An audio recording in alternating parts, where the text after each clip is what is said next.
Hello and welcome to the Hash on CoinDesk TV. It is a miserable day in the markets, but we are here to help you get through. I am Zach Seward, an editor at CoinDesk.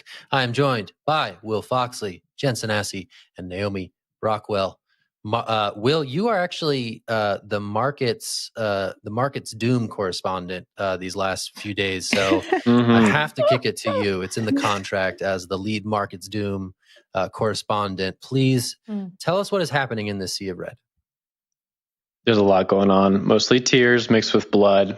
But like you said, Bitcoin's price is down quite a bit. We're under 35K, which is a price we have not seen since this summer after China's ban of Bitcoin mining and then China's greater ban of peer-to-peer trading of crypto as well.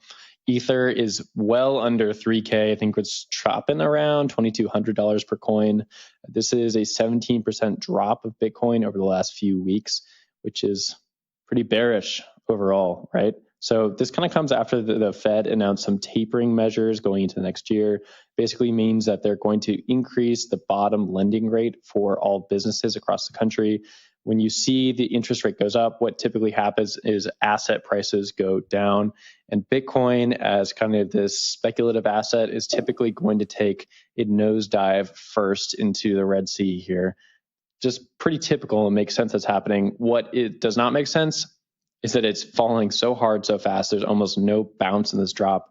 We've basically drove headfirst into the ground from $69,000 per coin in October, November to now where we're trading under 35K. So pretty bearish all around. And the mood and sentiment on crypto Twitter resonates pretty loudly with that. Naomi, I want to throw this one up to you. You've been around the block a few times. How does this compare to some of the price downturns you've seen in the past? Keep going, everyone.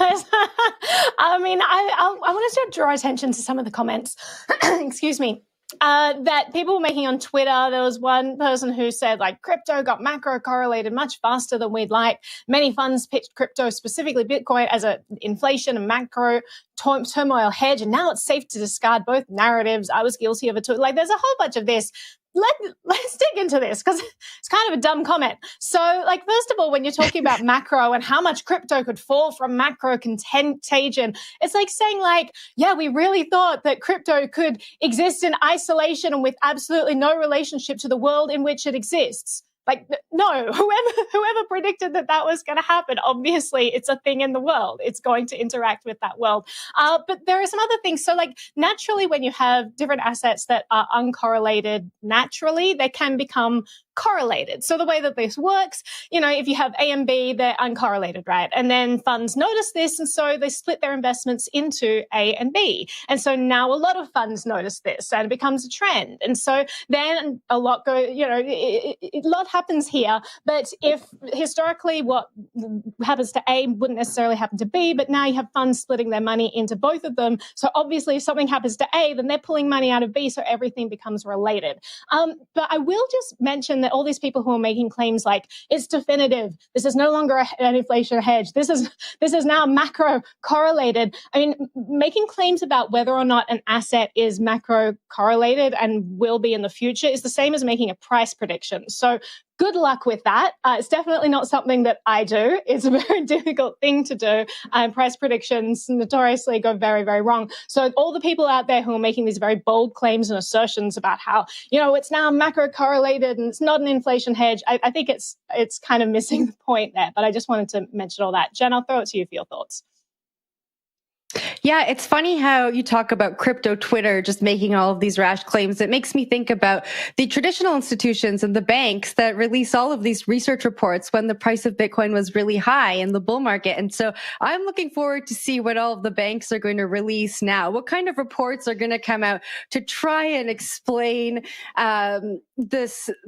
to try and explain the dip in the price. I think it's going to be a little comical to see. But Will, coming back to what you said we haven't really seen a steep decline like this with no bounce in a long time or ever. What does that really mean? I wouldn't say ever. Okay. Definitely a lot of tokens go head dive right into the concrete, and Bitcoin certainly has done that in the past. I think it's just interesting in this note here that we see like $69,000 per coin to 35K. so swiftly in what amounts to 12 weeks, that's pretty bearish across the board. There's nobody coming in, stopping, kind of relieving this down pressure. And as we'll get to in the next story, even a head of state purchased a lot of Bitcoin, and that didn't seem to stop anything. It doesn't matter. Like, no one's thesis for why Bitcoin should go up is really applying here. The price just keeps going down. People are still dumping. And that kind of gets to the larger question of, like, where are we in this market cycle? If no one can be a floor support here, then the only logical place for price to go is further down. But Naomi, I'll give you another second to respond to that.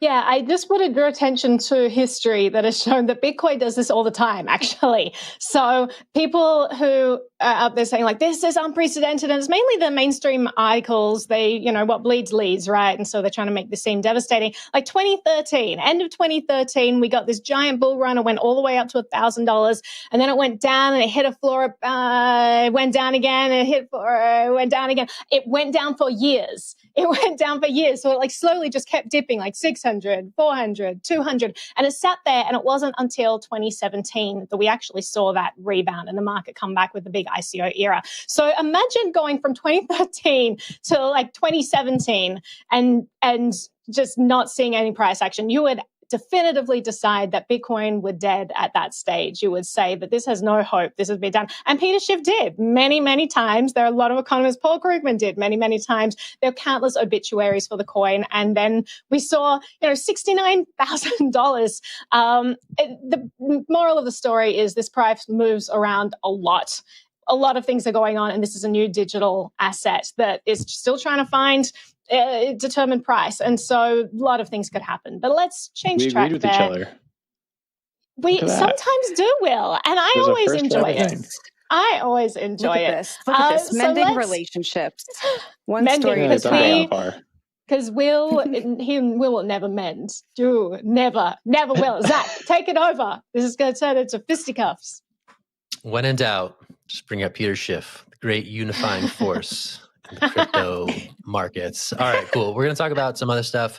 When there's a dip, someone surely will step in to buy it. And of late, that has been El Salvador President Nayib Bukele, who tweeted that he bought some Bitcoin and then quickly tweeted, in keeping with the meme of the moment, himself adorned in a McDonald's uniform.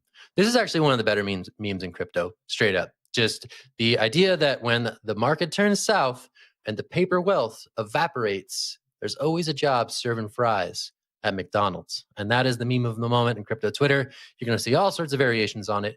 And in keeping with his Bitcoin savvy, I guess you could say, President Bukele is also doing the same. All right, he said he bought 410 more Bitcoin for his nation's cache of BTC. Interesting to see him continue to buy in the dip, and also pretty much continuing to get wrecked here. So the El Salvador Bitcoin experiment, it certainly continues apace. It rides the memes. It is what it is. But it's something that we're seeing, as Will alluded to earlier, not really changing the narrative of the downward slide in a way that it may have at an earlier point in the cycle, which I think is interesting. So, Will, you see this meme? You see this investment on behalf of the El Salvadoran people? What are your thoughts on this El Salvador Bitcoin experiment as markets turn south? Is this going to get ugly, or is he going to look wise here come the next upturn? It's pretty hard to get liquidated if you run the government. So he's safe there, I think, for the most part. I do wonder how taxpayers feel about him purchasing Bitcoin and then Bitcoin's price dropping, and then how the government's going to respond to that, to the Congress within El Salvador, how they're going to kind of take this price action, chopping up all the Bitcoin he's buying, and like where he's buying the Bitcoin from in the first place, like what funds he's using to do it with. That's always like a big question. But besides that, fantastic tweet, like you noted, and it was rewarded by crypto Twitter, went viral. So fantastic job there by Nayib.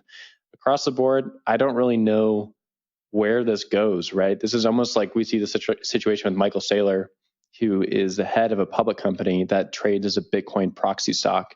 What happens if Bitcoin's price keeps dropping and they are far below, in which to say, like in a very negative sense, if they're far below where Bitcoin's price meets their stock and they're just like crumbling as a company, what happens to Michael Saylor. I mean, you're right, Zach. It's like you're either a hero or you're a zero in this situation, and is a pretty dangerous line to thread.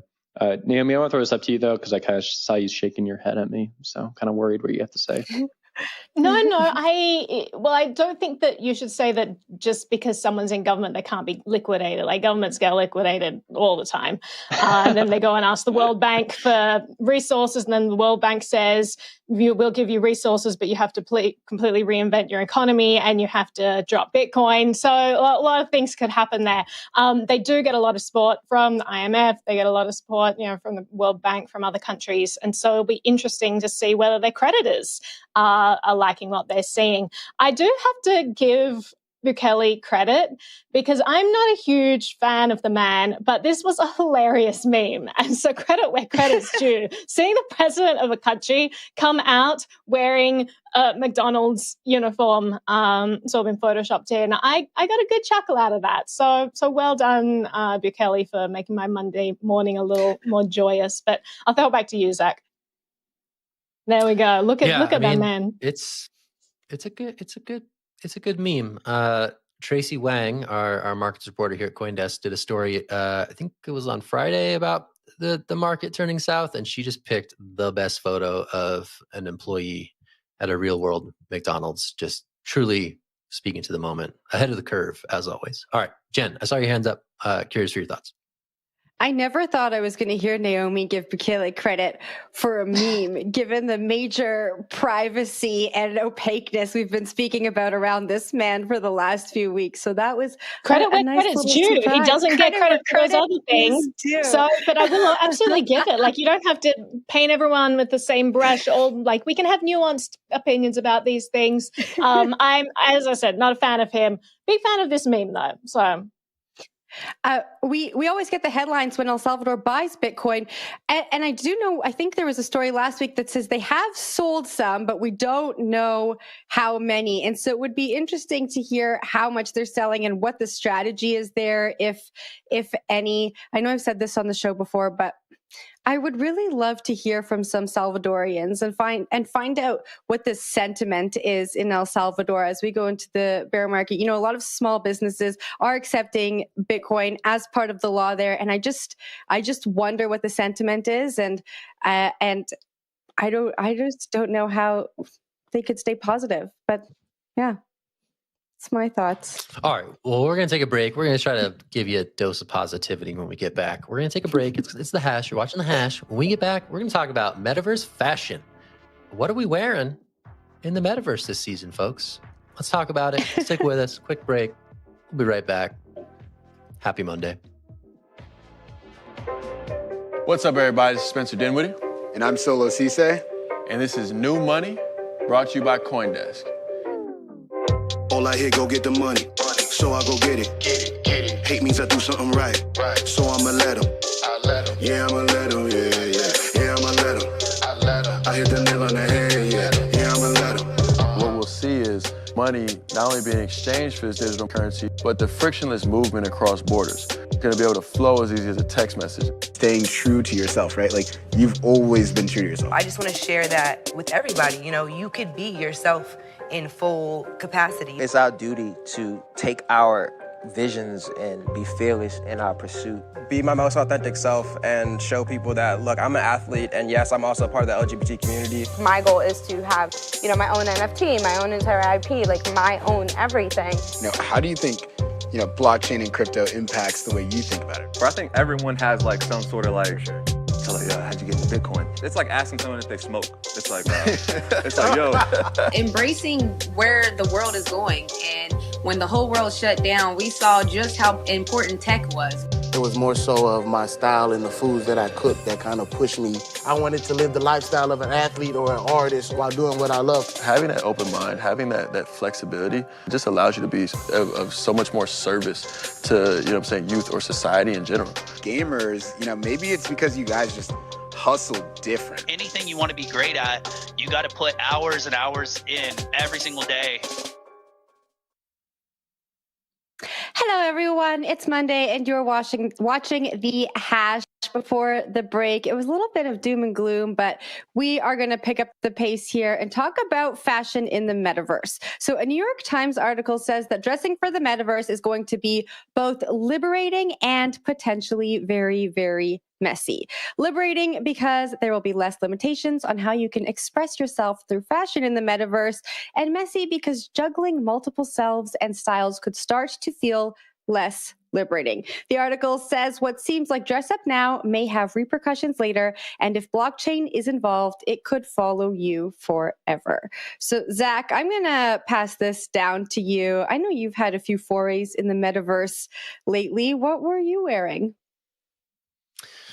I have. I was wearing a very handsome, track jacket sort of thing. Sort of like a full suit, like track jacket thing with some kicks that I was able to procure that showed off a little bit of my own personal fashion. But I don't see this as being especially messy.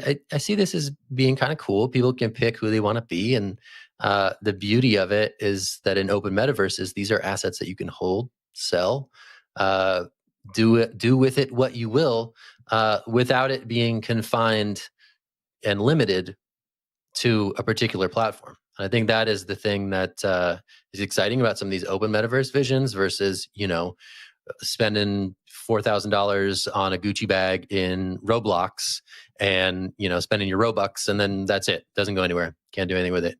If you were to do that in one of these open metaverses, those are assets that are then transferable within the marketplaces that are native to those platforms, and also in, broader NFT marketplaces across this more decentralized internet. So I don't know. I think it's kind of cool if people want to express themselves in new and innovative ways. What does the New York Times want to say? But yeah. How about you? How about you, Naomi? What's going on in metaverse fashion right now? There's certainly a lot of big brands jumping in the space. Yeah. We got Gucci. We got, I think it was like Prada, Adidas is happening soon. So we've definitely been seeing a lot of headlines. It's sort of the moment. But yeah, what are your thoughts?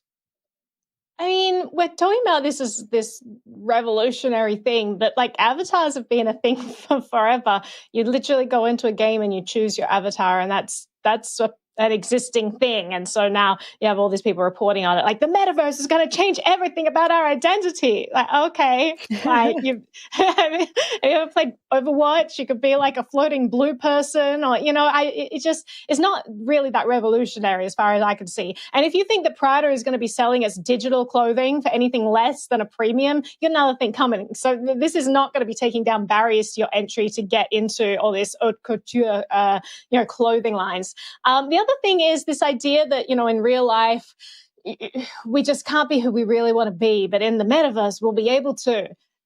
First of all, maybe just be who you want to be in real life, guys. Hot tip, like you got one life, so just be who you want to be. Obviously they're alluding to maybe you can change your proportions, or like you can probably do that in real life too. So like just go try the best of your ability, be who you want to be. But the other thing is, I think it's naive to think that the metaverse won't have all the same rules or regulations that we do, that we have in real life, right? So, maybe you'll have some decentralized fringe area where you'll be able to go in and like be part of a nudist colony, like get your equipment out and wander around. But obviously that's going to be shut down as soon as there's open access to like children being able to get in there. You think Facebook's metaverse is going to allow that? No, they're not going to allow that. So there are absolutely going to be these rules and regulations the same as we have in You're normal on the cutting society edge of about all of thought for this. metaverse. You're really, really out there. Well, I mean, it's just like that's like if we're thinking like beyond the horizon, they're talking about you could be a dragon. It's like people probably just want to go out and I have some nudist friends, and they actually petition all the time because they don't think that there should be those rules in society. Your friends sound like the most interesting people. You have friends in every nook and cranny of society. Yeah, I'll bring Naomi brings a friend to work day. They just come on the show. They'll introduce themselves. You guys can like study them them and analyze them. So I just think that thinking that these worlds that are controlled by Facebook are going to be so vastly different to the real life, which are controlled by Facebook, I just don't see it. But Jen, I'll throw it to you. Yeah, I'll just go super quickly and pass it back up to Zach. I think you're right. And I think, Zach, you were right also. I think we're thinking about this just within the confines of what we know now. I think as the metaverse gets built out and becomes more user-friendly, people are going to start making their own clothes. Like I don't, and there's going to be digital twins of the physical items you have in real life. So you'll have the clothes you have in real life in the metaverse, and then you can also just make your clothes. Like the barrier, like I now don't need to know how to sew to make my own clothes. And like those barriers are gone. And so I just think the future we're heading to is one that the brands that are playing in the mainstream right now aren't really imagining. And so I just don't think it's going to be that messy. I think it's going to be kind of cool. But Will or Zach, whoever wants to go next. Why are you guys thinking that when we talk about the metaverse having no barriers, that instantly means that we take away clothing? Like that's what you guys have both kind of assumed here. Why not? Taking Why away do we need clothing? We could, Why do we need? I mean, this is for another deep dive hash segment. But skin, yeah. Will's like, get your mind out of the gutter, everybody. Okay? Oh. What the human body is not for perverts either. It's not a thing that's inherently the nature of someone who's perverted. Yeah. It's literally the natural thing we're all born with. That's a very, very there we go. Drag his ass, what's Naomi. The word? Drag his ass, Naomi. There we go. It comes from that Naomi. kind of Protestant heritage of American culture where it's very, very reserved and very, very, I think that's crazy. Like, do you take your clothes off when you have a shower, Will? No. He's a never nude. He's a never nude, like in Arrested Development. Shout out to my Always got those shorts on. Always got those shorts on. Always got the jean cut off. Respect to all peoples, even the never nudes. Good stuff. Mm-hmm. All right, let's change gears. Who's got the last story? Come on, let's go. I got the last Who's got the last story, and it's a lot.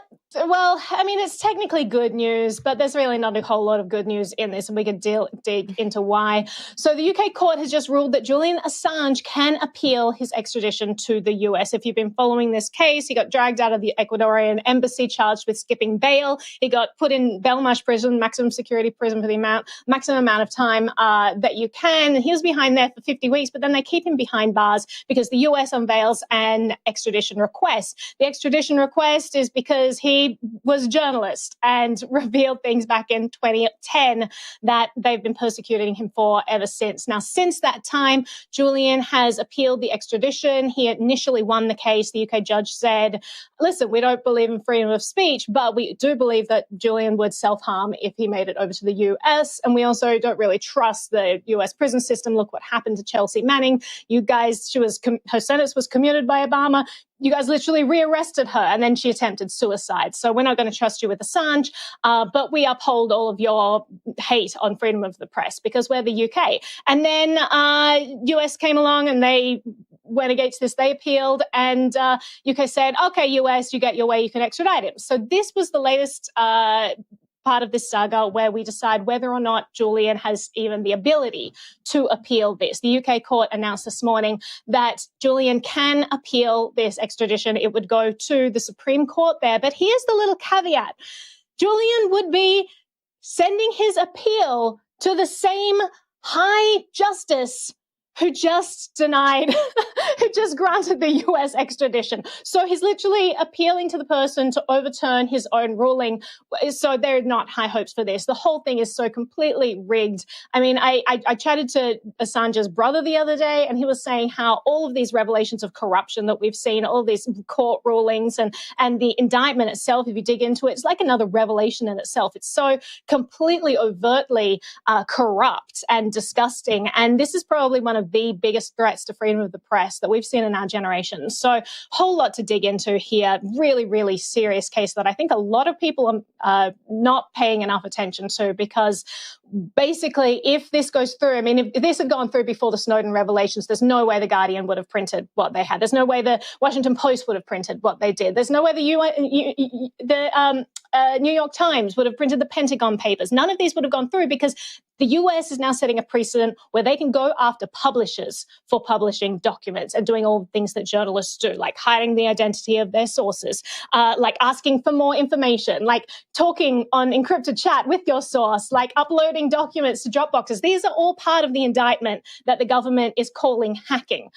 So it's just an absolute farce. It's an absolute travesty of justice there. But let's dig into it. I'm going to throw it to the group there. Will, I'll throw it to you to start off with. What are your thoughts on all this?